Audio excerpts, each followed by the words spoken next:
हमने समझा इकोनॉमी होती क्या है ना। इकोनॉमी को हम अलग अलग तरीके से डिफाइन कर सकते हैं। हम बस पर्सपेक्टिव क्या है पूछने का, उस हिसाब से हम उसको देखते हैं। जैसे अभी मैं इंडियन इकोनॉमी की बात कर रहा हूँ, साइज ऑफ इंडियन इकोनॉमी की बात कर रहा हूँ, तो वहां पर इकोनॉमी से मेरा क्या मतलब है?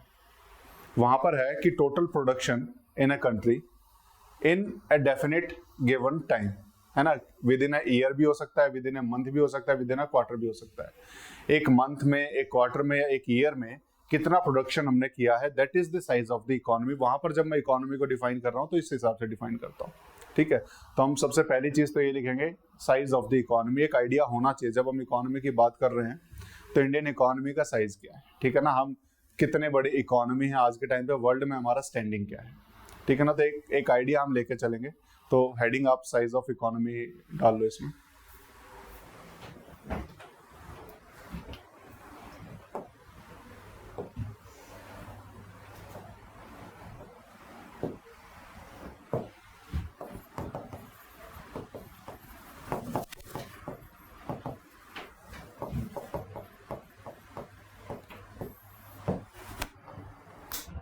सबसे पहले तो जीडीपी की बात कर रहे हैं हम, है ना। तो जीडीपी को हमें नहीं समझना है, तो सिर्फ ये समझो कि करंट प्रोडक्शंस पे अभी हमारे टोटल प्रोडक्शन की वैल्यू जो हम एक साल में प्रोड्यूस कर रहे हैं वो दैट इज अप्रोक्सीमेटली 3.8 और 3.9 ट्रिलियन डॉलर्स, है ना। कितना हो जाएगा?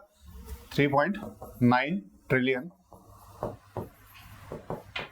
डॉलर्स। ये हमारी आज के टाइम पे इंडियन इकोनॉमी का साइज है। इतनी बड़ी इकोनॉमी हम कहलाते हैं। लेकिन इसको अगर हम कंपेयर करें कि हम कहाँ स्टैंड करते हैं, तो वर्ल्ड में अभी हमारा 5वां नंबर है, ठीक है ना। वर्ल्ड में we are standing at 5th position, जिसमें सबसे पहली पोजीशन है यूएसए की। फर्स्ट पोजीशन किसकी है? यूएसए की। यूएसए की अप्रोक्सीमेटली हमसे 10 गुना ज्यादा बड़ी इकोनॉमी है। अप्रोक्सीमेटली अगर हम देखें, सॉरी 10 गुना ज्यादा बोल दिया, मतलब 3 से 4 गुना है। This is approximately 20 trillion dollars. ये यूएसए की इकोनॉमी है, ठीक है। एक आइडिया होना चाहिए हम जब 5वें नंबर पे बोल रहे हैं तो हम कितना पीछे हैं। तो इकोनॉमी के साइज के हिसाब से भी अगर हम देखें तो यूएसए 20 ट्रिलियन डॉलर्स के आसपास फर्स्ट नंबर पे है। सेकेंड नंबर पे चाइना है, और चाइना को अगर हम देखें तो 18.5 या 18 ट्रिलियन डॉलर के आसपास हम इसको देखेंगे। तो बहुत नजदीक ही है, ज्यादा दूर नहीं है यूएसए और चाइना के हिसाब से हम देखें तो यह जीडीपी नॉमिनल प्राइसेस पे जब हम इसको देखते हैं। नॉर्मली जो प्रोडक्शन हमारा एक साल में कर रहे हैं, कितना प्रोड्यूस हम कर रहे हैं, तो इतना प्रोडक्शन कर रहे हैं। तो सबसे ज्यादा प्रोडक्शन हमारा यूएसए में हमें होता हुआ दिखाई देगा, उसके बाद हमें चाइना में होता हुआ दिखाई देगा, और 5th नंबर पे इंडिया आता है। इंडिया का करंट पोजीशन इज 5th, है ना। तो ये एक आइडिया होना चाहिए। जब हम मेजर करते हैं, दो इकोनॉमीज को मेजर कर रहे हैं, दो इकोनॉमीज को कंपेयर कर रहे हैं। इकोनॉमीज को कंपेयर सिर्फ हम प्रोडक्शन प्राइसेस के हिसाब से नहीं करते। प्रोडक्शन के प्राइसेस, अब मान लो कि मैं यहाँ पर एक पेन प्रोड्यूस कर रहा हूँ, वो तो मेरी मर्जी है ना, उसको मैं 150 रुपये रखना चाहूँ, 200 रुपये रखना चाहूँ, तो उस प्रोडक्शन का प्राइस वो मेरे हाथ में। तो इकोनॉमी को मैं कितना भी बड़ा कर सकता हूँ। मैं तो कह दूंगा कि इंडियन इकोनॉमी आज के टाइम पे 50 ट्रिलियन डॉलर है, मैं हर एक चीज का प्राइस जो है 10 गुना बढ़ा देता हूँ, है ना। तो यहाँ पर साइज ऑफ इकोनॉमी वेरी कर सकती है इंडिविजुअल कंट्रीज के प्राइसेस के हिसाब से, इंडिविजुअल कंट्रीज के इन्फ्लेशन के हिसाब से। हम जो एक्चुअल नापते हैं इकोनॉमी को, वो नापते हैं एट परचेजिंग पावर पैरिटी, ठीक है ना। इकोनॉमी का size at purchasing power parity. Purchasing power parity क्या होता है कि एक कोई भी चीज जो हम इंडिया में खरीदें या जो हम बाहर किसी भी देश में खरीदें, दोनों जगह उसका हम सेम प्राइस मानेंगे, ठीक है ना। मान लो यूएसए का स्टैंडर्ड मान लो या इंडिया का स्टैंडर्ड मान लो, किसी भी एक का हम वहां से कंपेयर करेंगे। कि जैसे जनरली हम इसको मैकडोनल्ड के बर्गर से कंपेयर करते हैं, पूरे वर्ल्ड में उससे कंपेयर किया जाता है कि मैकडोनल्ड का बर्गर यूएसए में कितने प्राइस पे आता है और इंडिया में कितने प्राइस पे आता है। तो हम इकोनॉमी को वहां से कंपेयर करने की कोशिश करते हैं, ठीक है। जब हम इस तरीके से परचेजिंग पावर पैरिटी पे, इसको हम कहते हैं परचेजिंग पावर पैरिटी, जहां पर परचेजिंग पावर को हम इक्वल करके देखते हैं, है ना, कि हम 1 रुपए में कितनी चीजें खरीद सकते हैं, वहां से $1 में कितनी चीजें खरीद सकते हैं। This is purchasing power parity. Purchasing power parity पे अगर हम देखें तो India comes at 3rd number. World में इंडिया का जो साइज है, इकोनॉमी का साइज है, that is 3rd largest in the world. अगर हम परचेजिंग पावर पैरिटी के हिसाब से देखें, यूएसए, चाइना और उसके बाद इंडिया आ जाता है। इसमें उल्टा लिख दिया, पहले नंबर पे चाइना है, फिर यूएसए और फिर इंडिया है। अगर हम परचेजिंग पावर पैरिटी के हिसाब से देखें तो यहां पर इसका साइज जो हो जाता है that is approximately $34 trillion. 34 trillion dollars. USA का आता है अप्रोक्सीमेटली $24 ट्रिलियन और इंडिया का जो पीपीपी पे जो साइज निकल के आता है दैट इज अप्रोक्सीमेटली $14 ट्रिलियन। ठीक है, तो अगर हम कंपेयर करें इकोनॉमीज के साइजेस को, तो इकोनॉमी एट नॉमिनल प्राइसेस या नॉमिनल जो प्रोडक्शन हो रहा है, तो उस केस में हम टोटल 5वें नंबर पे हैं। दीज आर अप्रोक्सीमेट वैल्यूज, ठीक है ना, तो बहुत ज्यादा एक्यूरेट नहीं है, अप्रोक्सीमेट वैल्यूज हैं। और जब हम पीपीपी पे मेजर करें तो इंडिया आता है 3rd नंबर पे, ठीक है ना। तो जब हम मेजर कर रहे हैं तो अप्रोक्सीमेट आइडिया होना चाहिए कि कितना है, हम 3rd नंबर पे हैं तो कितने आगे पीछे हैं, तो हाईएस्ट कितना आगे है, हमसे ये आइडिया होना चाहिए। तो इसीलिए ये अप्रोक्सीमेट साइज हमें पता होना चाहिए बाकियों का भी जब हम कंपेयर कर रहे हैं, ठीक है। अब जब मैं ट्रिलियन बोल रहा हूं तो ट्रिलियन से क्या समझ रहे हैं, ट्रिलियन का मतलब क्या है, ट्रिलियन डॉलर बोला है तो ट्रिलियन से मतलब क्या है, हो तो जाएगा, 100 होगा, 1000 होगा, 1000 बिलियन, 1000 बिलियन 1 ट्रिलियन होता है। यानी जब मैं एक के पीछे 12 जीरो लगाऊं, ठीक है, 3 3 6 3 9 और 3 12, दिस इज 1 ट्रिलियन, ठीक है ना, दिस इज 1 ट्रिलियन अगर हम वैसे अगर इसको कंपेयर करें, ठीक है। तो इससे आपको आइडिया होना चाहिए अभी इंडिया कहाँ स्टैंड कर रहा है और कहाँ नहीं स्टैंड कर रहा है, ठीक है। लेकिन साइज ऑफ द इकोनॉमी से कोई मैटर नहीं करता, डिपेंड करता है वहां पर पॉपुलेशन कितनी है। हम बेशक से 3rd लार्जेस्ट है इन दी पीपीपी टर्म्स, बेशक से 5th लार्जेस्ट है नॉमिनल टर्म्स, लेकिन हमारे पास पॉपुलेशन सबसे ज्यादा है। और इसीलिए जब हम हमारे इस जीडीपी के नंबर को जब हम पॉपुलेशन से डिवाइड करते हैं तो वो आती है हमारी पर कैपिटा इनकम। वो क्या आएगी, पर कैपिटा इनकम। और पर कैपिटा इनकम में हम किसी भी इकोनॉमी में कहीं स्टैंड नहीं करते, लोअर मिडिल इनकम कंट्रीज में हमारा स्टैंडिंग आती है, ठीक है। तो पॉपुलेशन कितना फीड करना है फ्रॉम दिस जीडीपी ये मैटर करता है, ठीक है ना। तो वहां पर इस चीज से हम देखेंगे, कंपेयर करेंगे। अभी हम उस पर नहीं जाएंगे, ठीक है ना, कितना पर कैपिटा इनकम है कितना नहीं है, वो हम अभी स्किप करेंगे। इसके बाद जो हमें बात करनी है that is sectors of economy, है ना। इसके बाद जब हम इकोनॉमी की बात कर रहे हैं, इकोनॉमी में बहुत अलग अलग जगह पे प्रोडक्शन हो रहा है। वो प्रोडक्शन कहाँ कहाँ हो रहा है, जब मैं बोल रहा हूँ प्रोडक्शन, जब मैंने बोला है साइज, तो ये साइज आया कहाँ से, ये किस किस चीज का मिला करके। तो ये बेसिकली जो इकोनॉमी के अलग अलग सेक्टर्स हैं उन सबको मिला करके ये साइज हम निकालते हैं, ठीक है ना। तो सेक्टर्स ऑफ इकोनॉमी आपका अगली हेडिंग रहेगी। Next is sectors. और ये सेक्टर्स ऑफ इकोनॉमी को समझेंगे, यहां से हमें हमारी कंट्री में चल रही बहुत सारी प्रॉब्लम्स को समझ में आएगा कि कंट्री में हमारी प्रॉब्लम्स क्या चल रही है इकोनॉमी में, ठीक है ना। तो यहां से हमें उस चीज का आइडिया मिलेगा कि अनएम्प्लॉयमेंट है तो क्यों है, ठीक है ना। हमारा जो एम्प्लॉयमेंट जनरेट हो रहा है तो किस सेक्टर में हो रहा है, कहाँ करना चाहिए। तो हमारी इकोनॉमी की जो बेसिक प्रॉब्लम है वो हमें इस ग्राफ से पता लगने वाली है जब हम इसको प्रिपेयर करेंगे, ठीक है।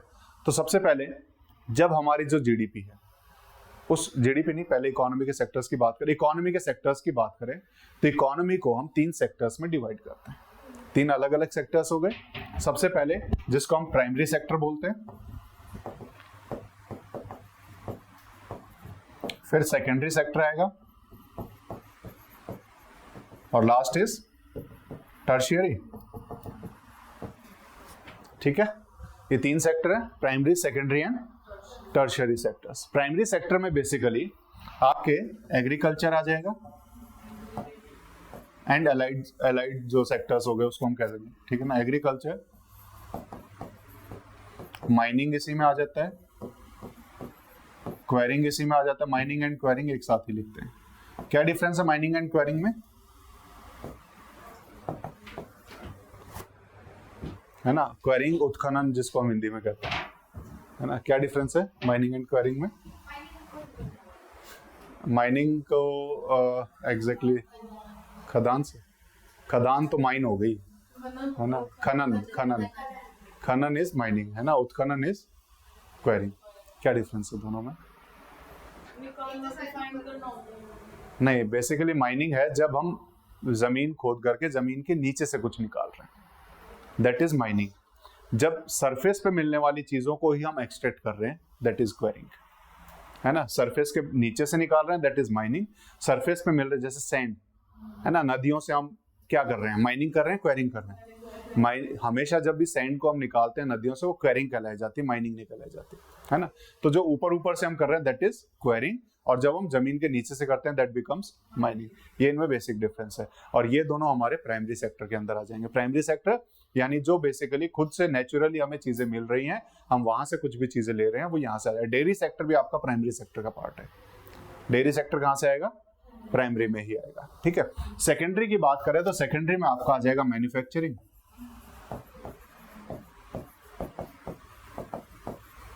इलेक्ट्रिसिटी,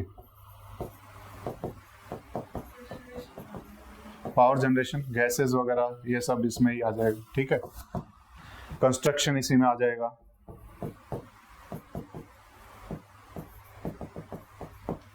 ठीक है, ये सब इसी में आ जाएगा। इसको जनरली हम इंडस्ट्रीज सेक्टर भी कहते हैं, इंडस्ट्रियल सेक्टर भी कहते हैं। जो हमारा सेकेंडरी सेक्टर है उसको हम क्या कहते हैं? इंडस्ट्रियल या फिर इंडस्ट्री सेक्टर भी कहते हैं, ठीक है। उसके बाद टर्शियरी सेक्टर की बात करें, जिसको हम जनरली सर्विसेज सेक्टर के नाम से जानते हैं। इसको हम किस नाम से जानते हैं? सर्विसेज। सर्विसेज में बहुत सारी हो जाएंगी, जैसे ट्रांसपोर्ट इज अ सर्विस, जैसे आपका कम्युनिकेशन इज अ सर्विस, हाँ, education is a service, banking finances हम कह लें इसको, finances is a service, education is a service, ये सब सर्विस है ना। ये बेसिकली जो हमारा जो सबसे पहले चीजें हम कहीं से भी निकाल पा रहे हैं, एक्सट्रैक्ट कर पा रहे हैं, तो दैट बिकम्स प्राइमरी सेक्टर। जब हम यहां से निकाली हुई चीजों से दूसरी चीजें बनाने की कोशिश करते हैं तो that becomes secondary sector. Secondary sector को चलाने के लिए वी नीड प्राइमरी सेक्टर, ठीक है। प्राइमरी सेक्टर से रॉ मटेरियल आएगा जो जाएगा हमारा सेकेंडरी सेक्टर में, और secondary sector finished good produce करेगा, और इन दोनों को रन करने के लिए वी नीड टर्शियरी सेक्टर, है ना। हमें यहां से यहां चीजें सामान पहुंचाना है, क्या चाहिए होगा? ट्रांसपोर्ट चाहिए, है ना। हमें इसको डेवलप करना है, एग्रीकल्चर को क्या चाहिए? फाइनेंसेस चाहिए। तो इन दोनों को रन करने के लिए वी नीड दी टर्शियरी और दी सर्विसेज सेक्टर, ठीक है। This is the basic idea of the sectors of the economy. हम इन तीन सेक्टर्स को बेसिकली मानते हैं, और उसके बाद और भी जैसे आप नाम सुनोगे कि क्वाटरनरी सेक्टर एक होता है, क्विनरी एक सेक्टर होता है, ठीक है ना। क्वाटरनरी सेक्टर क्या होगा? इसी को ही हम थोड़ा सा और एडवांस कर दे, जहां पर आईसीटी आपका आ जाएगा, इंफॉर्मेशन एंड कम्युनिकेशन टेक्नोलॉजी, ये आपका क्वाटरनरी सेक्टर हो जाता है, ठीक है। और उसी के बाद जब हम क्विनरी, इसको हम बोलेंगे क्वाटरनरी, और उसी के बाद इसी में एक क्विनरी सेक्टर भी आ जाता है। क्विनरी क्या हो जाता है? क्विनरी सेक्टर हो जाता है जहां पर जैसे सर्विसेज की हम बात करें तो सर्विसेज में एक सर्विस है पब्लिक एडमिनिस्ट्रेशन, है ना। एक सर्विस है डिसीजन मेकिंग, जैसे टॉप ब्यूरोक्रेट्स हो गए, या किसी भी कंपनी में जो टॉप लेवल के जो ऑफिसर्स हो गया, टॉप लेवल टॉप पोस्ट होगी, उनका काम होता है कि जो बड़े बड़े डिसीजन उस ऑर्गेनाइजेशन के लिए लेने होते हैं, या हमारी कंट्री के लिए जो बड़े डिसीजन लेने होते हैं, तो वो सब वो टॉप पोस्ट के द्वारा लिए जाते हैं। और ये जो बिग डिसीजन मेकिंग होती है, दिस बिकम्स क्विनरी सेक्टर। ये डिसीजन मेकिंग वाला जो सेक्टर होता है वो हमारा क्विनरी सेक्टर होता है, ठीक है। तो एक बेसिक आइडिया आपको सेक्टर्स ऑफ इकोनॉमी के बारे में होना चाहिए। अब हम इसको थोड़ा डिफरेंशिएट कर लेते हैं कि हम जब जीडीपी की बात कर रहे हैं, हमारी जीडीपी में किस सेक्टर का कितना कॉन्ट्रीब्यूशन है, ठीक है। तो उससे हमें एक आइडिया लगेगा कि हम कहाँ से कितना प्रोड्यूस कर पा रहे हैं, और उसके बाद वहां पर लेबर का कितना इन्वॉल्वमेंट है, ताकि एम्प्लॉयमेंट के सेक्टर को भी हम यहीं से समझ सकें, ठीक है। तो एक आइडिया हम यहां से लेने की कोशिश करेंगे। प्राइमरी, सेकेंडरी,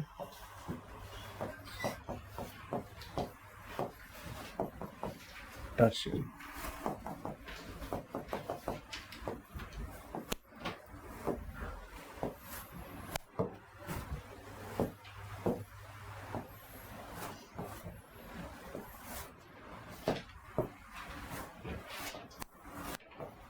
जीडीपी और उसके बाद लेबर फोर्स। ठीक है, जीडीपी में कितना कंट्रीब्यूशन किस सेक्टर का है एक आइडिया हम ले लेते हैं यहाँ से। ठीक है, अगर हम प्राइमरी सेक्टर की बात करें तो overall approximately 20% of the GDP comes from the primary sector. Approximate है, ठीक है ना, जैसे लास्ट ईयर की बात करें तो 21.2 था, इस साल की बात करें तो 19 पॉइंट, मतलब अप्रोक्सीमेटली इसी रेंज में रहता है ना। 20% के आसपास हमें एग्रीकल्चर सेक्टर दिखाई देगा, प्राइमरी सेक्टर दिखाई देगा। इसके अंदर एग्रीकल्चर सेक्टर इज 18% या 17%। इसी के अंदर अगर मैं डिस्ट्रीब्यूट करूं तो एग्रीकल्चर इज 17%, 18% और 2% हमारा जो है माइनिंग और क्वेरिंग हो जाता है। ठीक है, देन उसके बाद अगर मैन्युफैक्चरिंग या सेकेंडरी सेक्टर की बात करें तो अप्रोक्सीमेटली 25% जीडीपी हमारा यहाँ से आता है। ठीक है, और उसके बाद सर्विसेज सेक्टर या टर्शियरी सेक्टर की बात करूं तो 55%, 54 पॉइंट कुछ परसेंट रहता है हमेशा, और ये 26% के आसपास रहता है। तो ये अप्रोक्सीमेटली इस नंबर पे लेके चलता है। ठीक है, तो 55% जीडीपी कहाँ से आएगा? टर्शियरी से। 25% आएगा मैन्युफैक्चरिंग से और 20% आएगा फ्रॉम दी प्राइमरी सेक्टर और दी एग्रीकल्चर सेक्टर। ठीक है, लेबर फोर्स कहाँ पर कितना एम्प्लॉयड है एक उसका आइडिया ले लेते हैं। इस 25% को प्रोड्यूस करने के लिए प्राइमरी सेक्टर में अप्रोक्सीमेटली 50 है, मतलब सिर्फ एग्रीकल्चर की देखें तो 45% है। सिर्फ एग्रीकल्चर को अगर हम देखें तो 45% है, तो अप्रोक्सीमेटली 50% है। अप्रोक्सीमेटली 50% हमारा लेबर फोर्स यहां पर एम्प्लॉयड है। ठीक है, सेकेंडरी सर्विसेज में अगर हम देखें तो सेकेंडरी सर्विसेज में हमारा अप्रोक्सीमेटली 30% लेबर फोर्स एम्प्लॉयड है, और यहां पर 20% या 25 था यहाँ पर, अगर इसको वैसे करें 25 हो 45 ही रहेगा, इतना ही रहेगा। ठीक है, ये आपको एक आइडिया होना चाहिए कि कहाँ पर कितना लेबर एम्प्लॉयड है।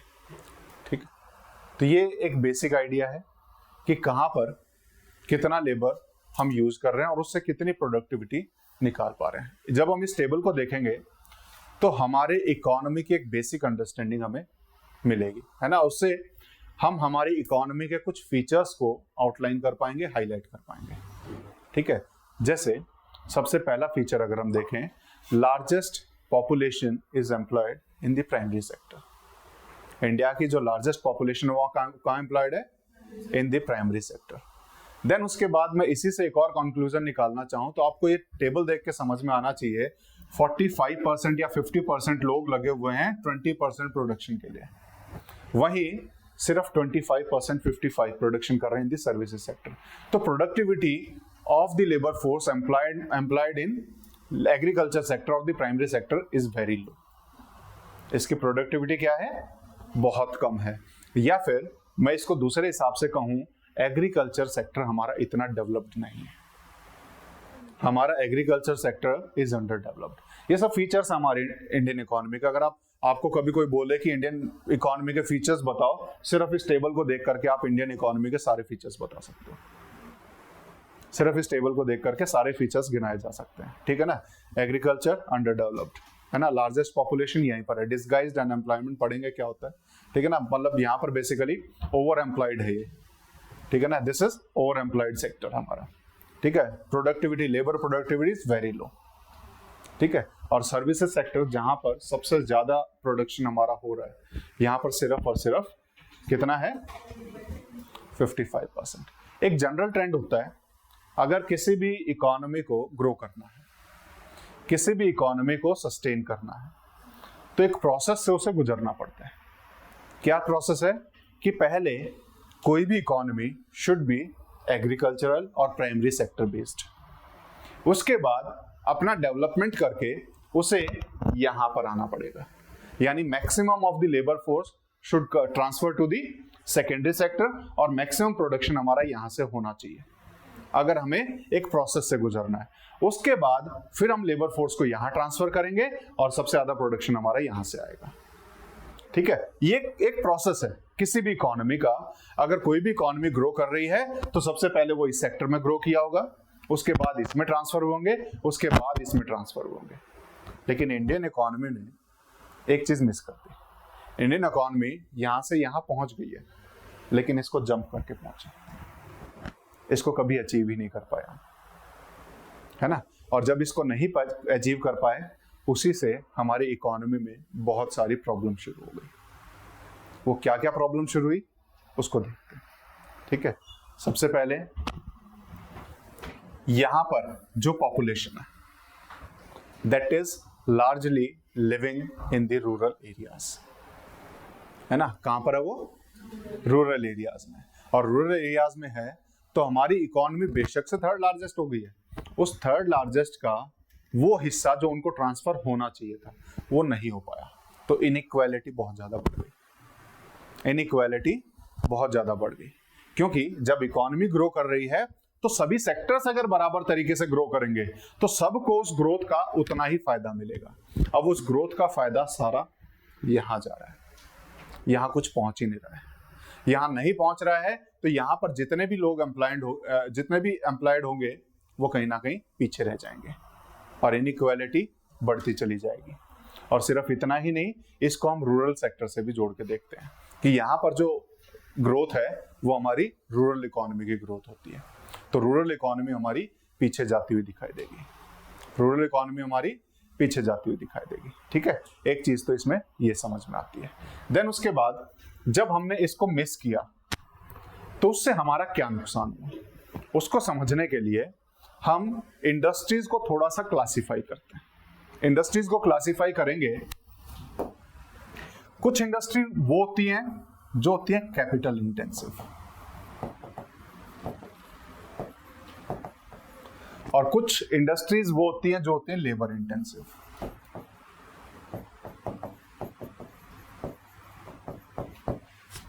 कैपिटल इंटेंसिव इंडस्ट्रीज कौन सी होंगी? जहां पर कैपिटल बहुत ज्यादा लगाना पड़ेगा, मैकेनाइजेशन जहां पर होगा, मशीन हम रख देंगे और उससे फिर प्रोडक्शन अपने आप होता रहेगा, वहां हम कैपिटल लगा रहे हैं। और कुछ इंडस्ट्रीज ऐसी होती हैं जहां कितनी भी मशीन लगा लो कोई फर्क नहीं पड़ता, हमें लेबर चाहिए ही चाहिए, तो वो होती है लेबर इंटेंसिव इंडस्ट्रीज। जैसे टेक्सटाइल इंडस्ट्री लेबर इंडस्ट्री है ना, लेकिन आईटी इंडस्ट्री आपकी कैपिटल इंटेंसिव है। तो इन दोनों में एक फर्क समझना है, और इनको फर्क को समझ के हम इसी को यहां पर एम्प्लॉय करते हैं, ठीक है। इंडिया में सबसे ज्यादा पॉपुलेशन है, इंडिया में सबसे ज्यादा पॉपुलेशन है, तो उस पॉपुलेशन को एम्प्लॉयमेंट चाहिए। एम्प्लॉयमेंट क्या हम यहां दे सकते हैं? क्यों नहीं दे सकते? रीजन क्या है? लेबर प्रोडक्टिविटी बहुत कम है।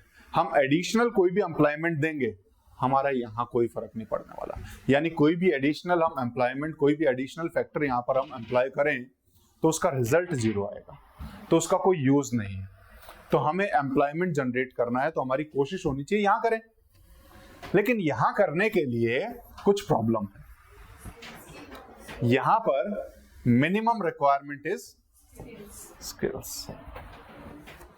यहां पर एम्प्लॉयमेंट लेने के लिए स्किल चाहिए अगर आपको सबसे ज्यादा प्रोडक्टिव एरिया में जाना है, लेकिन स्किल्स लेने के लिए आपको एक चीज समझनी पड़ेगी कि हम जिस सेक्टर की बात कर रहे हैं, जहां से इसको ट्रांसफर करने की बात कर रहे हैं, वो हमारी रूरल इकोनॉमी है, वो हमारी एग्रीकल्चरल इकोनॉमी है, जो स्किल की तरफ कभी गए नहीं, जहां से स्किल का लेना देना दूर दूर तक नहीं है। तो इसको यहां से ट्रांसफर इधर कर पाना वो टफेस्ट टास्क है, वो इम्पॉसिबल टास्क है, वो नहीं हो सकता। स्किल देने के लिए हमें बेसिक एजुकेशन देनी पड़ेगी, और वो बेसिक एजुकेशन देना है तो हमें एक जनरेशन को खर्च करना पड़ेगा। यानी यहां से यहां पहुंचाने के लिए हमें minimum time required is 1 generation, लेकिन वो मिनिमम 1 जनरेशन भी तब लगेगी जब यहां से हम कुछ लोगों को निकाल करके कम से कम यहां ला पाए। क्यों? क्योंकि यहां पर productivity is very low, wages are very low, wages low है, प्रोडक्टिविटी लो है, इन हैंड उनके पास कुछ नहीं बचता, और नहीं बचता तो बच्चों की एजुकेशन पे वो नहीं खर्च कर सकते, और बच्चों की एजुकेशन पे नहीं खर्च कर सकते तो अगली जो पीढ़ी आएगी वो भी यहीं रहने वाली है, इससे आगे नहीं जाने वाली है। लेकिन हम कैसे भी करके इसको यहां से यहां ले आए, प्रोडक्टिविटी थोड़ी सी बेटर है, यहां पर इन हैंड थोड़ा सा बचने लगेगा, और जो बचने लगेगा वो कहां खर्च करेंगे हम? वो कहां खर्च होगा? बच्चों की एजुकेशन पे। और जब वो एजुकेशन पे खर्च होगा, जो यहाँ से यहाँ ट्रांसफर हुए, वो नेक्स्ट जनरेशन एजुकेशन ले पाएगी, स्किल्स ले पाएगी, ले पाएगी, तब नेक्स्ट जनरेशन को हम यहाँ से यहाँ ट्रांसफर कर सकते हैं। हमारी इकोनॉमी को बढ़ाने का सबसे बेस्ट तरीका, हमारी इकोनॉमी का सबसे, अगर हम कहें बॉटलनेक, अगर हम कहें तो ये चीज़ है कि हम हमारी पॉपुलेशन को, हमारे यूथ को, जो हमारा लेबर फोर्स है, उसको स्किल नहीं दे पा रहे हैं। और स्किल क्यों नहीं दे पा रहे हैं? क्योंकि स्किल देने के लिए यहाँ से इनके पास वो मिनिमम कुछ बेसिक इनकम चाहिए जिसको वो बचा करके बच्चों के ऊपर स्पेंड कर सकें। बचाने के लिए इनके पास कुछ है नहीं। जब तक ये बचाएंगे नहीं तब तक एजुकेशन देंगे नहीं, जब तक एजुकेशन देंगे नहीं तब तक यहाँ जाएंगे नहीं। तो उसके लिए ज़रूरत क्या है आज के टाइम पे कि हम जैसे सभी इकोनॉमीज करती आई हैं कि हम इसके बाद पहले इसको डेवलप करें, उसके बाद इसका रास्ता हम देख सकते हैं। तो इसको हमें डेवलप करना है, यानी मैन्युफैक्चरिंग सेक्टर हमारा बहुत ही अंडर डेवलप्ड है। इसको डेवलप करने की ज़रूरत है क्योंकि India is a labour intensive market. India क्या है? Labour intensive. हमारे पास कैपिटल नहीं है ज़्यादा। क्यों नहीं है? बेशक से थर्ड लार्जेस्ट है पीपीपी टर्म्स पे, बेशक से फिफ्थ लार्जेस्ट है नॉमिनल टर्म्स पे, लेकिन उसको फीड करने के लिए पॉपुलेशन भी बहुत है। तो हमारे पास कैपिटल एक्स्ट्रा नहीं है, तो हम कैपिटल इंटेंसिव इंडस्ट्रीज नहीं खड़ी कर सकते। लेकिन हमारे पास एक कैपिटल बहुत ज़्यादा है जिसको हम कहते हैं ह्यूमन कैपिटल, जिसको हम क्या कहते हैं? Human capital. लेकिन उस ह्यूमन को कैपिटल बनाने के लिए, ह्यूमन को कैपिटल बनाने के लिए वी नीड स्किल्स। तो ह्यूमन को कैपिटल बनाने के लिए जरूरत है उसको एक अच्छा एम्प्लॉयमेंट देने की, उसको एक अच्छा एम्प्लॉयमेंट देने की। इंडिया में एम्प्लॉयमेंट क्यों नहीं जनरेट हो पा रहा? हो भी पा रहा है तो है नहीं ना, स्किल नहीं है। और जनरेट नहीं हो पा रहा, उसके पीछे रीजन ये है हम इसको डेवलप ही नहीं कर रहे हैं। ये सेक्टर हमारा खाली पड़ा है, ये सेक्टर यहीं स्टेगनेंट है, इसमें कोई ग्रोथ है ही नहीं। लेकिन अगर हम इसमें कैसे भी ग्रोथ कर पाए, इसमें हम उन इंडस्ट्रीज को, उन मैन्युफैक्चरिंग सेक्टर को अगर हम ग्रो कर पाए जहां पर लो स्किल वाले लोग भी काम कर सकते हैं, तो लोगों को एम्प्लॉयमेंट भी मिलेगा, मैन्युफैक्चरिंग सेक्टर भी बढ़ेगा और यहाँ पर प्रोडक्टिविटी हाई है, जीडीपी भी हमारा बढ़ता चला जाएगा। अदरवाइज इस सिचुएशन में हम हमारी जीडीपी को बहुत ज्यादा नहीं बढ़ा सकते। तो बढ़ाने के लिए हमें पॉपुलेशन को यहाँ से पहले यहाँ ट्रांसफर करना पड़ेगा और नेक्स्ट जनरेशन यहाँ ट्रांसफर होगी। ठीक है? तो this is the problem of economy and the solution of the economy. ठीक है? तो ये एक डायग्राम आपके पास होना चाहिए, एक बेसिक आइडिया आपके पास होनी चाहिए कि हमारी इकोनॉमी का स्ट्रक्चर क्या है। This is the structure of the economy. ठीक है? This is the structure of the economy. ये बना लो।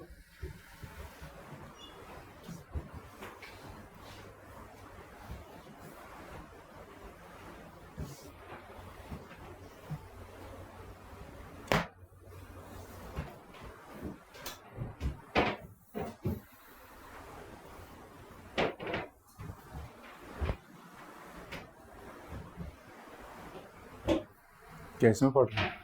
इसमें कहाँ है? लास्ट में जो आपने करवाया 47 to 2014। अच्छा, उसमें दिया हुआ है। हाँ, उसमें एक टेबल है। ठीक ठीक है। हाँ।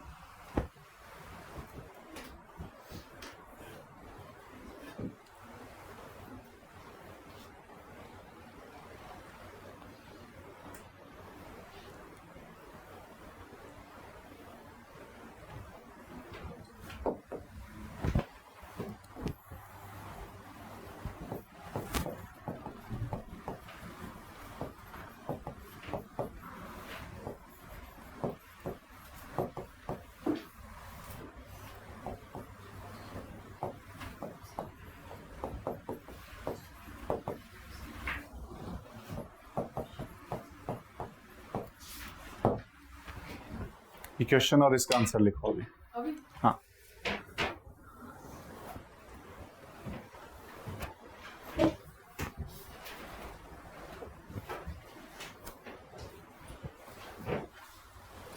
कितने फीचर लिख सकते हो वो सारे लिख दो। हाँ हाँ,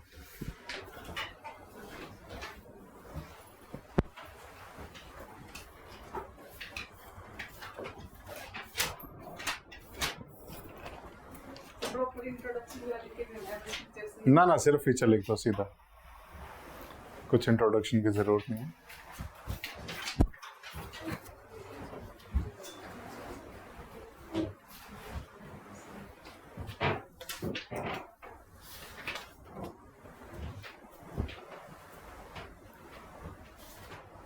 जो अभी पढ़ाए वो लिख हाँ, फीचर्स वही हैं सारे।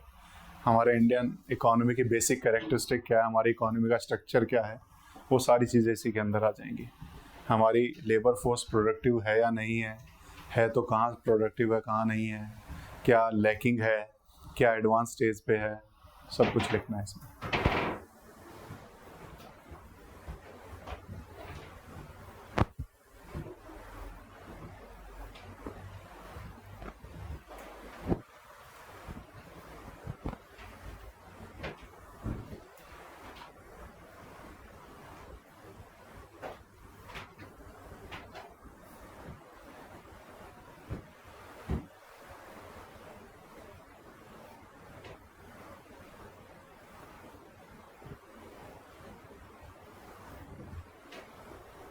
एसी चला दूं ठंड ना लग रही हो तो?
कितने कितने पॉइंट लिखे हैं अभी तक?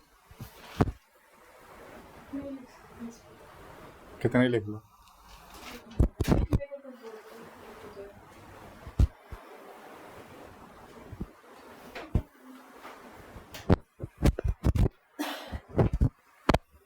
लिख लिए? ठीक है, कोई एक पढ़ दो, कोई क्या क्या लिखा?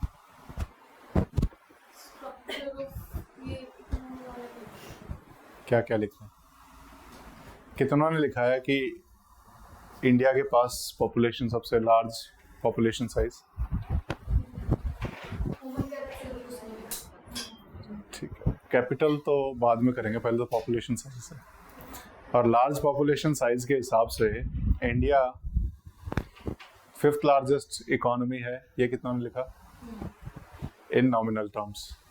और 3rd largest in PP terms. Large population हो गया, और उसके साथ साथ जब हमने कैपिटल बताया तो उसके साथ जो उसके बाद जो 3rd पॉइंट होना चाहिए, नेचुरली लो पर कैपिटा इनकम। ठीक है ना, वो नेचुरली होना चाहिए, लो पर कैपिटा इनकम लिख दिया। उसके बाद फिर हमने पढ़ा कि हमारी जो इकोनॉमी है वो largely dependent on the agriculture sector, है ना। तो प्राइमेसी किसको दी हुई है?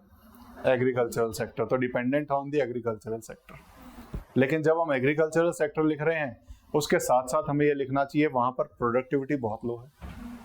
ठीक है, देन उसके बाद हमारा जो मैन्युफैक्चरिंग सेक्टर है दैट इज स्टैग्नेंट, वो ज़्यादा ग्रो नहीं कर पा रहा है, ये लिखा है। उसके बाद हमने लिखा कि इंडिया का जो ह्यूमन पॉपुलेशन है उसको ह्यूमन कैपिटल बनाने के लिए वी नीड स्किल्स। तो हमारे यहाँ पर पॉपुलेशन के पास स्किल नहीं है, ठीक है, स्किल की कमी है, इसीलिए सर्विसेज सेक्टर भी अपनी एक लिमिट पे आकर के रुक जाएगा। ठीक है, तो ये भी लिखा है। उसके साथ और क्या हो सकता है इसमें?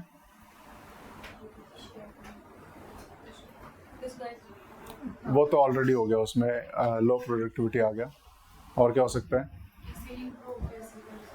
नहीं, वो तो इम्प्रूवमेंट वाले में अलग हो जाएगा, सिर्फ फीचर्स लिखने। अभी फिलहाल इकोनॉमी की स्टेट क्या है वो हो गया ऑलरेडी, एग्रीकल्चर सेक्टर पे हो गया। और लार्ज पॉपुलेशन रूरल, मतलब 2011 के सेंसस के हिसाब से देखें तो 67% of the population resides in villages, है ना। तो रूरल पॉपुलेशन ज़्यादा है हमारे यहाँ पर। ठीक है, और क्या हो जाएगा इसके अलावा? अभी मतलब सिचुएशन का रीजन हो सकता है। रीजन कैसे? कि जो हमारी 1990s तक क्लोज इकोनॉमी थी, ना, वो तो स्टेट ऑफ इकोनॉमी में अभी हम नहीं करेंगे। ठीक है, वैसे लिख सकते हैं उसको, लेकिन अभी उसको पढ़ा नहीं तो उसको छोड़ दो। ठीक है ना, कि वो अभी तक हम क्लोज्ड इकोनॉमी थे, अभी धीरे धीरे ओपन इकोनॉमी की तरफ बढ़ रहे हैं, है ना। और हमारा जो स्ट्रक्चर रहा है इकोनॉमी का वो प्लान्ड इकोनॉमी का रहा है। हमेशा हमने प्लानिंग करके, मतलब 5 ईयर प्लान्स के थ्रू हमने इकोनॉमी को रिवाइव करने की या फिर ग्रोथ करने की कोशिश की है, वो लिख सकते हैं। वो पढ़ा नहीं है, उसको छोड़ दो अभी। और क्या लिखा है? हाँ, लेबर इंटेंसिव मार्केट, है ना। इंडिया में मैन्युफैक्चरिंग सेक्टर जो डेवलप होना चाहिए वो लेबर इंटेंसिव होना चाहिए। India has a surplus labour, है ना। तो बेसिकली उसको आप उस हिसाब से लिखोगे कि इंडिया में क्या है? सरप्लस लेबर है। और इसीलिए 3 दिन पहले या 4 दिन पहले न्यूज़पेपर में जर्मनी के साथ जो हमने टाई अप किया है ना, कि हमारे यहाँ पर लेबर है और उनके यहाँ पर ग्रोथ जो है, पॉपुलेशन ग्रोथ, वो डिक्लाइन हो रही है। तो उन्होंने हमसे टाई अप किया है कि हम यहाँ से लेबर उनको सप्लाई करें, है ना। तो यहाँ पर लेबर इकोनॉमी का एक बहुत बड़ा पार्ट है ना। तो लेबर को कैसे कैपिटल में बदलना है, एक तो वहाँ जा करके हम नॉर्मल काम करवाएं अपने लेबर से, और एक वहाँ जा करके स्किलफुल काम करवाएं। तो किससे इकोनॉमी में प्रोडक्टिविटी ज़्यादा बढ़ेगी? हमारा सर्विस सेक्टर में प्रोडक्टिविटी ज़्यादा है ऑटोमेटिकली। ठीक है, उसके साथ साथ एग्रीकल्चर, हमारा एग्रीकल्चर अपने आप में डेवलप्ड नहीं है, ये भी हमारी इकोनॉमी का एक फीचर हो जाएगा, है ना। वहाँ पर हम एग्रीकल्चर सेक्टर के जीडीपी को भी 20% से ऊपर ले जा सकते हैं, लेकिन उसके पीछे कंडीशन इज हमें एग्रीकल्चर सेक्टर को इम्प्रूव करना पड़ेगा।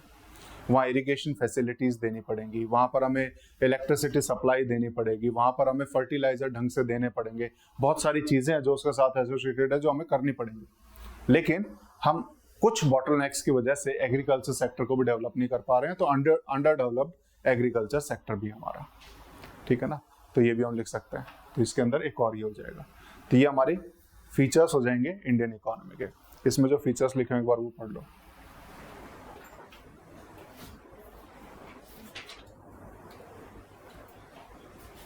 पढ़ दो आप पढ़ दो।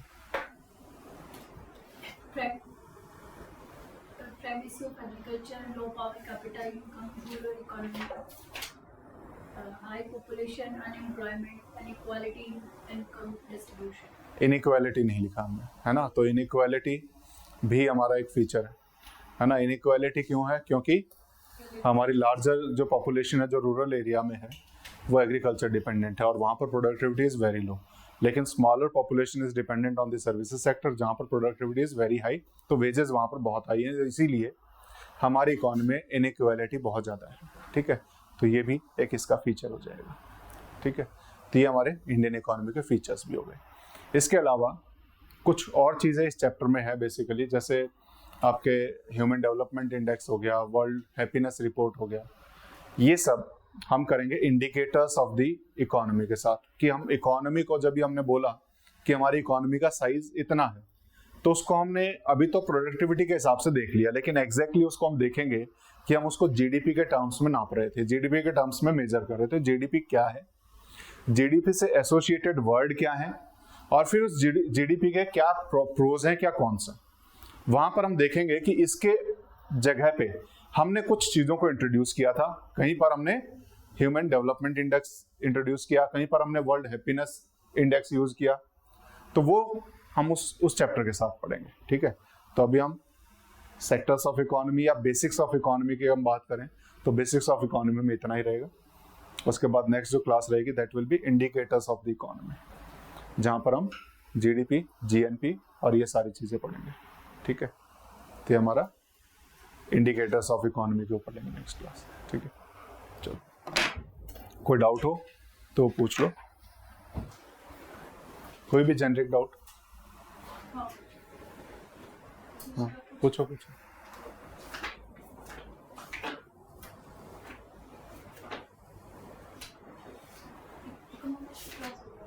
हाँ, इसके बाद इकोनॉमिक्स है।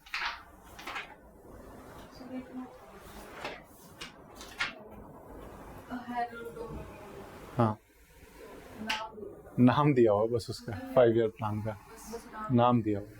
ठीक है, हमारा जो बेसिकली उस प्लान को देने के लिए कि बेसिकली हमारी इकोनॉमी एग्रीकल्चर से रन होनी चाहिए, मतलब उनका एक प्लान था कि जब भी हमें इकोनॉमी को ग्रो करना है तो एग्रीकल्चर से स्टार्ट करना चाहिए, तो उसी प्लान को हमने एक्सेप्ट कर लिया, इसलिए हम हेरोडोमर मॉडल बोल देते हैं उसको। ठीक है, इसमें एक कंपैरिजन विद चाइना के तो बता रहा था कि शुरू में उन्होंने एग्रीकल्चर का यूज किया था। हाँ, मैंने वही बताया कि इकोनॉमी को ग्रो करने के लिए आपको 3 स्टेज से जाना पड़ेगा। पहले एग्रीकल्चर सेक्टर को ग्रो करना पड़ेगा। जब ये सेक्टर ग्रो होगा, इसको समझे तो, जब ये सेक्टर ग्रो होगा यहाँ पर इनकम बचनी शुरू होगी, यहाँ पर कैपिटल आनी शुरू होगी। इस कैपिटल को लगा करके हम इंडस्ट्रियल सेक्टर को डेवलप कर सकते हैं, इस कैपिटल को लगा करके इनको हम स्किल्स दे सकते हैं, और तब जा करके हम इनको यहाँ पर भी शिफ्ट कर सकते हैं इजीली। ठीक है ना, और चाइना ने यही मॉडल अपनाया था। चाइना ने सबसे पहले इसको बहुत डेवलप करने की कोशिश की, और इसमें जब डेवलप हो गए, यहाँ की प्रोडक्टिविटी बहुत हाई हो गई, तब यहाँ से उसने जो है सीधा इसमें शिफ्ट किया, क्योंकि उन्होंने बोला कि जब तक यहाँ पर डेवलप नहीं होगा, तब जब तक इनके पास पैसे नहीं आएंगे, बचेंगे नहीं, तब तक इकोनॉमी में डिमांड जनरेट नहीं हो सकती। और इस सेक्टर को रन करने के लिए basic necessity is the demand. जब तक डिमांड नहीं होगी, आप कुछ भी मैन्युफैक्चर करते रहो, उसको कोई खरीदने वाला नहीं होगा।